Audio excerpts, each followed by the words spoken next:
ಇಂತಹ ಪ್ರದೇಶದಲ್ಲಿ ಈ ನಿವೇಶನಗಳನ್ನ ಬಹುಮಹಡಿ ಕಟ್ಟಡಗಳನ್ನ ಕಟ್ಟುವಂತಹ ಸ್ಮಾರ್ಟ್ ಸಿಟಿ ಬೇಕಾಗಿಲ್ಲ.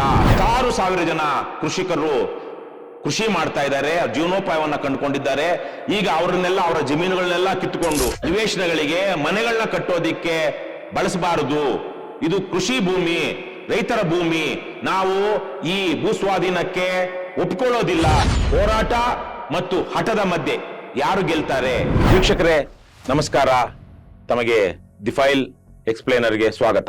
ನಾನು ರವಿ ಕೃಷ್ಣಾರೆಡ್ಡಿ. ಬೆಂಗಳೂರು ಮಹಾನಗರ ಪ್ರದೇಶದಲ್ಲಿ ಹೆಚ್ಚುತ್ತಿರುವಂತಹ ಜನಸಂಖ್ಯೆಗೆ ಅನುಗುಣವಾಗಿ ಇನ್ಫ್ರಾಸ್ಟ್ರಕ್ಚರ್, ಮೂಲಭೂತ ಸೌಕರ್ಯಗಳು ಮತ್ತು ಜನರ ಅಗತ್ಯತೆಗಳನ್ನ ಪೂರೈಸುವ ಸಲುವಾಗಿ ಹಾಗೂ ಸಮತೋಲಿತ ನಗರ ಬೆಳವಣಿಗೆಯನ್ನು ಸುಗಮಗೊಳಿಸುವ ದೃಷ್ಟಿಯಿಂದ ವರ್ಕ್ ಲಿವ್ ಪ್ಲೇ ಅಂತ ಹೇಳಿ ಆ ಪರಿಕಲ್ಪನೆಯಡಿ ಬಿಡದಿ, ಸಾತನೂರು, ರಾಮನಗರ, ಸೋಲೂರು ಮತ್ತು ನಂದಗುಡಿ ಈ 5 ಪ್ರದೇಶಗಳಲ್ಲಿ ಗ್ರೇಟರ್ ಬೆಂಗಳೂರು ಇಂಟಿಗ್ರೇಟೆಡ್ ಟೌನ್ಶಿಪ್ ಮಾಡಬೇಕು ಅಂತ 20 ವರ್ಷಗಳ ಹಿಂದೆ ಸರಿಯಾಗಿ 2006ರಲ್ಲಿ ಅಲ್ಲಿ ಸಮಗ್ರ ಉಪನಗರಗಳನ್ನು ಇಂಟಿಗ್ರೇಟೆಡ್ ಟೌನ್ಶಿಪ್ ಮಾಡಬೇಕು ಅಂತೇಳಿ ಸರ್ಕಾರಕ್ಕೆ ಒಂದು ಪ್ರಸ್ತಾವನೆ ಹೋಗುತ್ತೆ. ಕಾರಣಾಂತರಗಳಿಂದ ಆ ಪ್ರಸ್ತಾವನೆಗಳು ಬೇರೆ ಬೇರೆ ಸಂದರ್ಭಗಳಲ್ಲಿ ಆ ಪ್ರಸ್ತಾವನೆಗಳು ಮೂಲೆಗುಂಪಾಗ್ತವೆ. ಆದರೆ ಕಳೆದ ಕೇವಲ 2 ವರ್ಷಗಳಲ್ಲಿ ಮಿಂಚಿನ ವೇಗದಲ್ಲಿ ಒಂದು ಪ್ರಸ್ತಾವನೆ ಸುಮಾರು 18,000 ಕೋಟಿ ರೂಪಾಯಿ ವೆಚ್ಚದಲ್ಲಿ ನಿರ್ಮಾಣವಾಗಲಿರುವಂತಹ ಒಂದು ಇಂಟಿಗ್ರೇಟೆಡ್ ಟೌನ್ಶಿಪ್ ನ ಪ್ರಸ್ತಾವನೆ ಇವತ್ತು ಸರ್ಕಾರದ ಮುಂದೆ ಇದೆ. ಬೆಂಗಳೂರಿನಿಂದ ಅಂದರೆ ವಿಧಾನಸೌಧದಿಂದ ಕೇವಲ 30-35 ಕಿಲೋಮೀಟರ್ ದೂರದಲ್ಲಿರುವಂತಹ ರಾಮನಗರ ತಾಲೂಕಿನ ಬಿಡದಿ ಹೋಬಳಿಯ ಒಂದಷ್ಟು ಗ್ರಾಮಗಳು, ಹಾರೋಹಳ್ಳಿ ತಾಲೂಕಿನ 1-2 ಗ್ರಾಮಗಳು ಸೇರಿ ಒಂದು ಬಿಡದಿ ಸ್ಮಾರ್ಟ್ ಸಿಟಿ ಈ ಗ್ರೇಟರ್ ಬೆಂಗಳೂರು ಇಂಟಿಗ್ರೇಟೆಡ್ ಟೌನ್ಶಿಪ್ ನ ಈಗ ಬದಲಾಯಿಸಿ Bidadi artificial intelligence smart city ಅನ್ನುವಂತಹ ಒಂದು ಯೋಜನೆಯನ್ನ ಸರ್ಕಾರ ಕೈಗೆತ್ತಿಕೊಂಡಿದೆ. ಈ ಪ್ರದೇಶ ಅಂತಿಂತಹ ಪ್ರದೇಶವಲ್ಲ. ಬೆಂಗಳೂರಿನ ಸೆರಗಿನಲ್ಲೇ ಇರುವಂತಹ, ಮಲೆನಾಡಿನ ವಾತಾವರಣ ಇರುವಂತಹ, ರೈತರು ವರ್ಷಕ್ಕೆ 3-4 ಅಲ್ಲ 6-7 ಬೆಳೆಗಳನ್ನು ಬೆಳೆಯುವಂತಹ ಫಲವತ್ತಾದ ಭೂಮಿ, ಸಮೃದ್ಧವಾದ ನೀರು ಇರುವಂತಹ, 16,000 ರೈತರು ಜೀವನೋಪಾಯವನ್ನು ಕಂಡುಕೊಂಡಿರುವಂತಹ ಜಮೀನು ಇದು. ಈ ಒಟ್ಟು ಜಮೀನು ಇಲ್ಲಿ 7,481 ಎಕರೆಯಲ್ಲಿ ಈ ಇಂಟಿಗ್ರೇಟೆಡ್ ಟೌನ್ಶಿಪ್ ಸಮಗ್ರ ಉಪನಗರ ಮಾಡೋದಿಕ್ಕೆ ಸರ್ಕಾರ ಮುಂದಾಗಿದೆ. ಈ ಮುಂದಾಗಿರುವಂತಹ ಸಂದರ್ಭದಲ್ಲಿ ಬೇರೆ ಬೇರೆ ಇಲಾಖೆಗಳ ಅಭಿಪ್ರಾಯ ಏನಿದೆ, ಅಲ್ಲಿ ಯಾವ ತರಹದ ಹೋರಾಟ ನಡೀತಾ ಇದೆ ರೈತರಿಂದ ವಿರೋಧವಾಗಿ, ಇವೆಲ್ಲವನ್ನು ನಾವು ಈ ಸಂಚಿಕೆಯಲ್ಲಿ ವಿವರಿಸ್ತೀವಿ.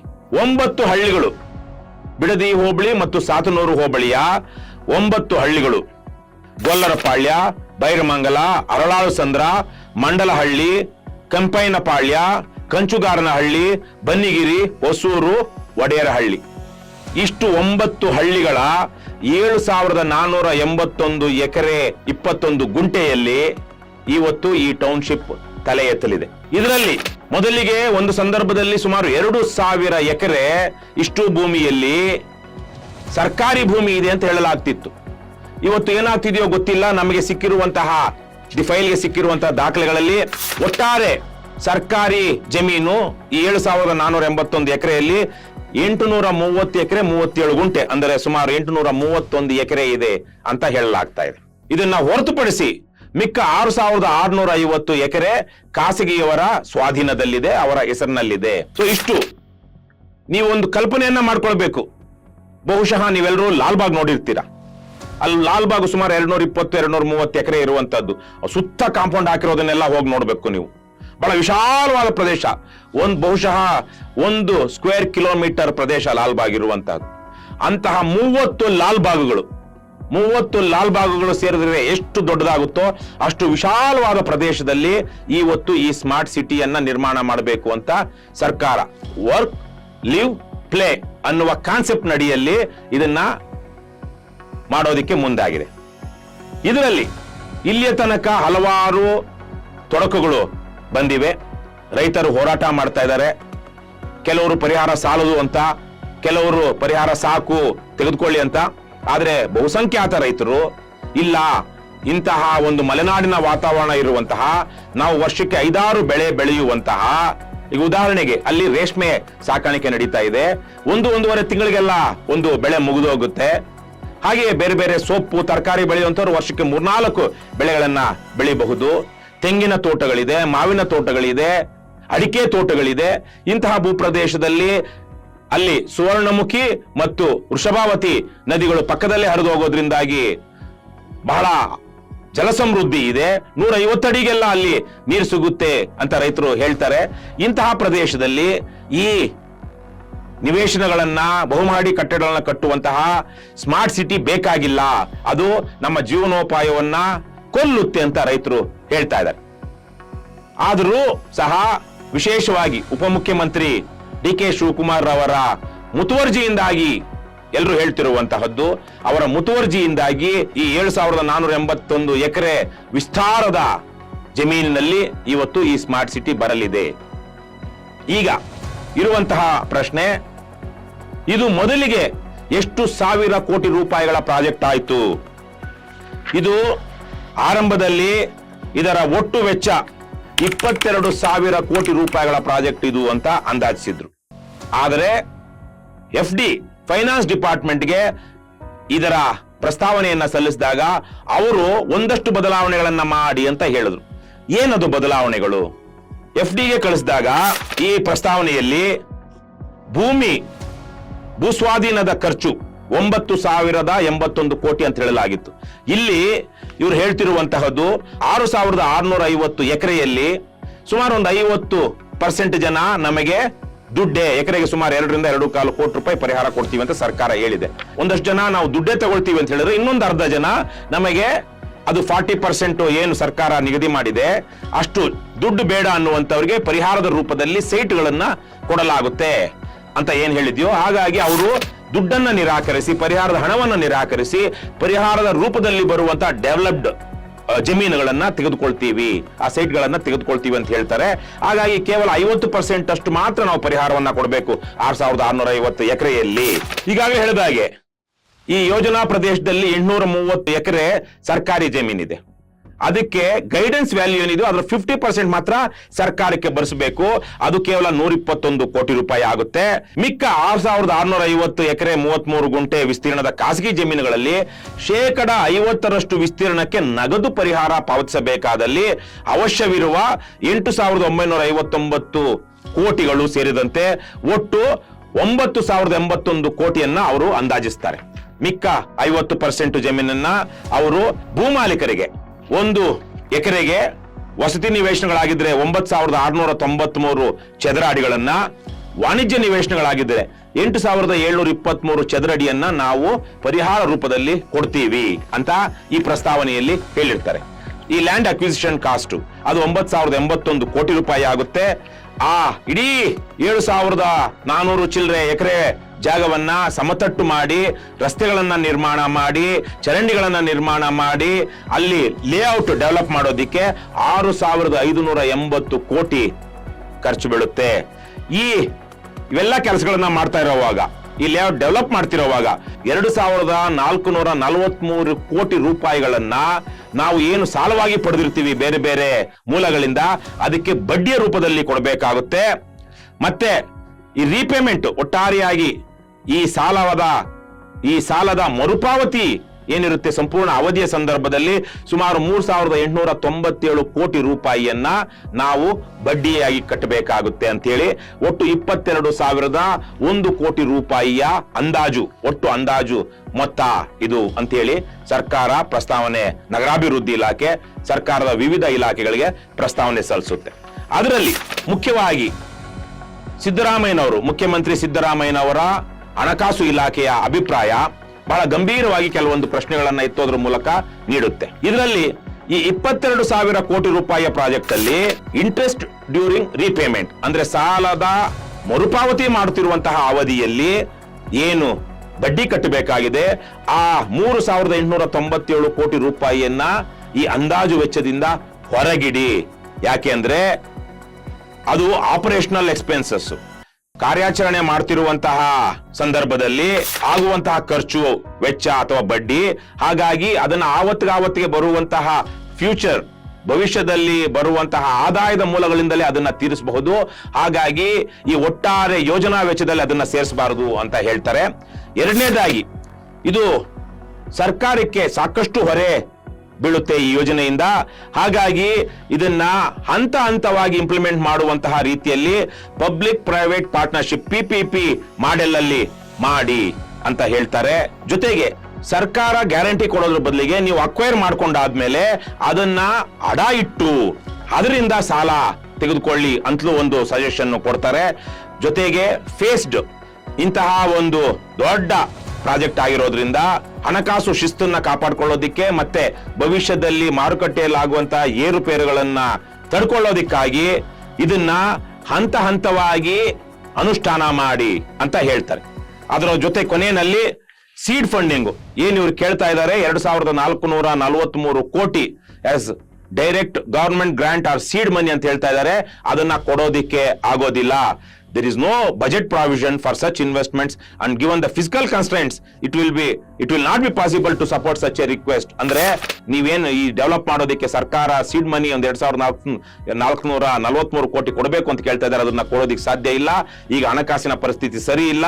ಹಾಗಾಗಿ ಅದನ್ನ ಬೆಂಬಲಿಸೋದಿಕ್ಕೆ ಆಗೋದಿಲ್ಲ ಅಂತ ಹೇಳ್ತಾರೆ.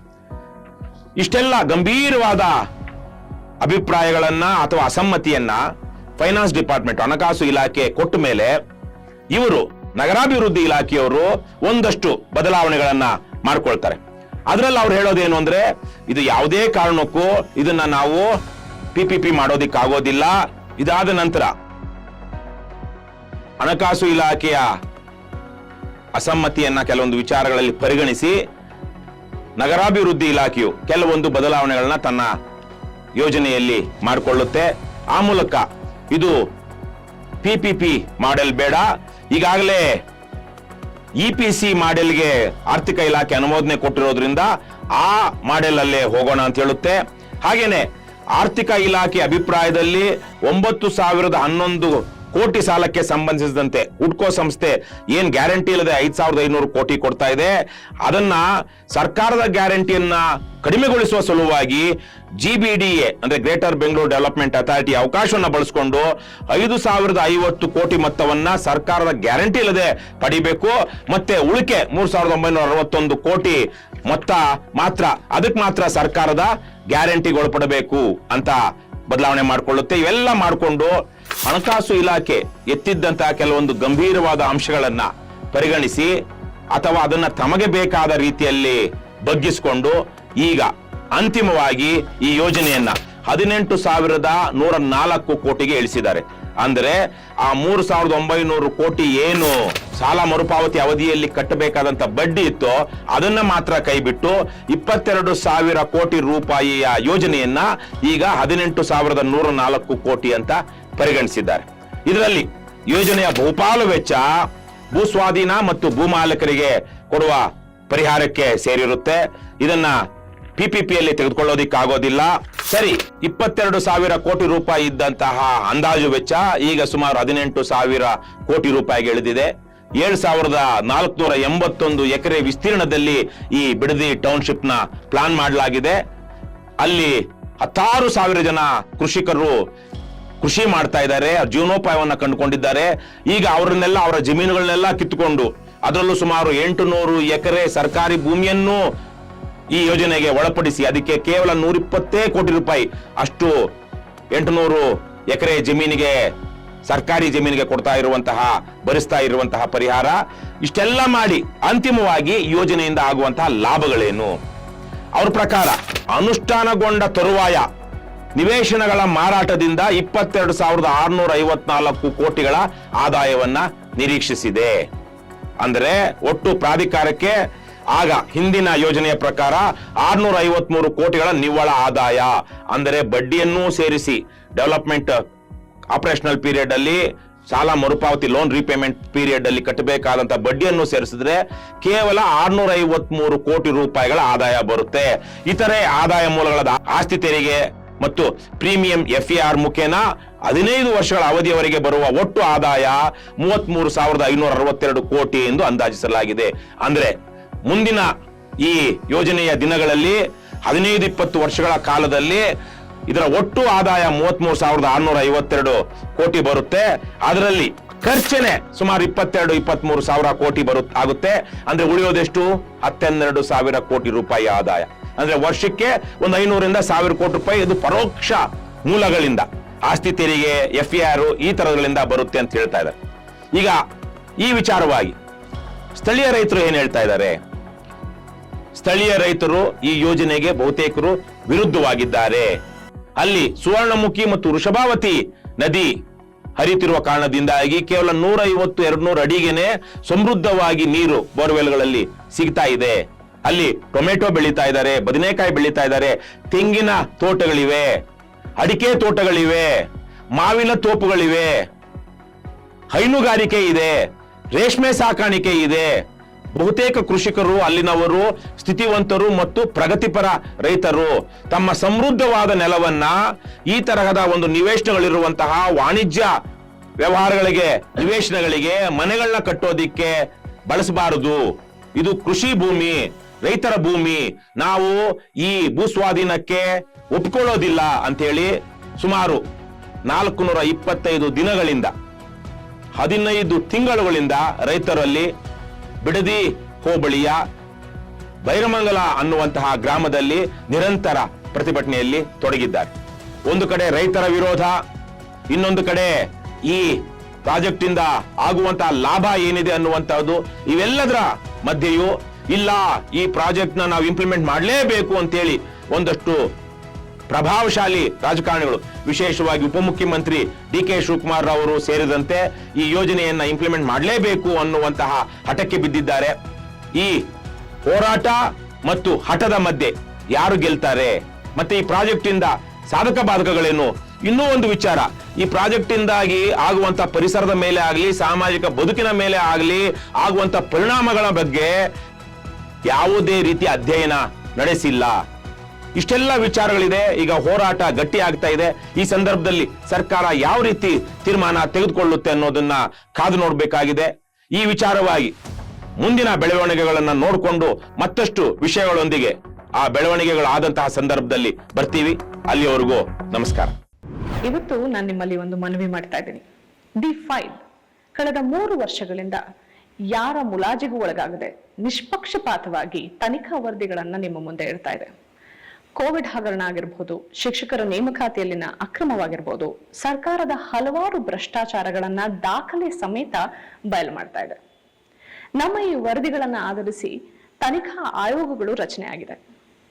ನಮ್ಮ ಸಂಸ್ಥೆ ಹೀಗೆ ನಿರಂತರವಾಗಿ ನಿರ್ಭೀತಿಯಿಂದ ಸ್ವತಂತ್ರವಾಗಿ ಮುಂದುವರಿಯೋದಕ್ಕೆ ನಿಮ್ಮ ಸಹಾಯ ಅತ್ಯಗತ್ಯ.